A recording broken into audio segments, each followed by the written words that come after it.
Are you a business owner that does between $1 and $5 million in profit?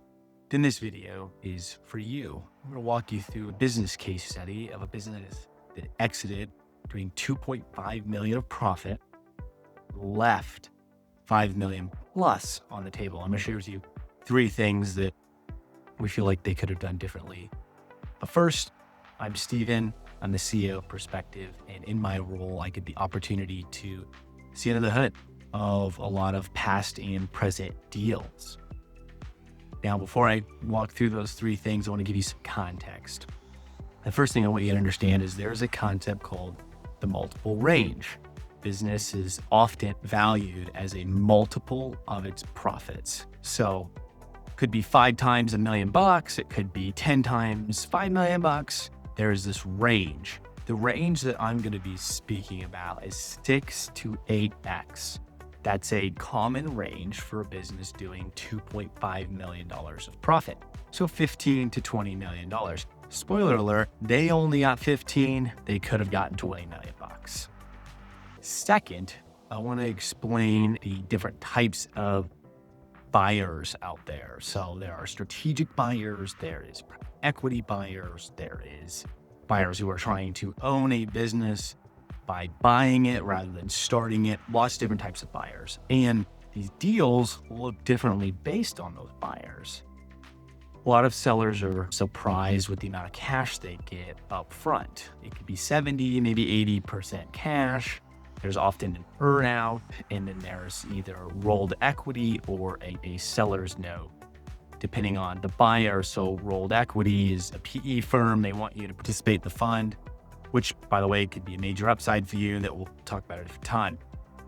Seller's notes, really common if it's a more local buyer or a person buying you rather than a fund or a company. Now, let's get into the 3 things. Number 1 is a proper exit plan. So if you have 2 to 3 plus years, you can start thinking about, who is my buyer going to be? What is my current business worth? How could I enhance that? What should the deal team look like? A really good exit plan. This business did not have an exit plan. They actually tripped on the buyer. A lot of sellers trip on their buyers, and that usually gets them on the bottom end of the range. Number 2, owner dependence. This business had a lot of owner dependence. You will get dinged for that. This one in particular had a lot of producing revenue attributed to the owners. That's a problem on many fronts. One is the buyer has concerns about how they're going to replicate you. Number 2, you're now having to have a higher W-2 to equalize the different production performance of partners. Therefore, we have profit dilution. We have less profit actually going to the bottom line because we're paying owners way too much as producers. All things that are going to hurt and did hurt this business. The third thing is dressing up your financials. Most business owners have financials. You probably wouldn't be doing 1 to 5 million of profit if you didn't have financial statements prepared. But just having them prepared so you can give them to your accountant to do your taxes is not good enough. And ideally, we're using financial statements on a regular basis to make effective financial decisions for business. But we really want to start thinking about, what should these financials look like for a buyer to see? What are they going to want to see? Not in any sort of distorting way. But a good example is buying stuff for your house through the business. That's not something a buyer is going to want to see. You will get dinged for that. So getting the financials buyer friendly is huge. Just doing those 3 things can move you up the multiple range, get you from 6x to 8x. But I want to give you 3 other things that could really enhance beyond 8x of a $2.5 million business. See, if there was a growth plan in place, they might have started an exit plan with $2 million profit, but with an effective growth plan, they got to $3 million profit. With an 8x is now $24 million. Now that might admit you have to put some capital in business. It could just mean that you're not stripping out as many distributions as you were. But for millions of dollars, it's probably worth it.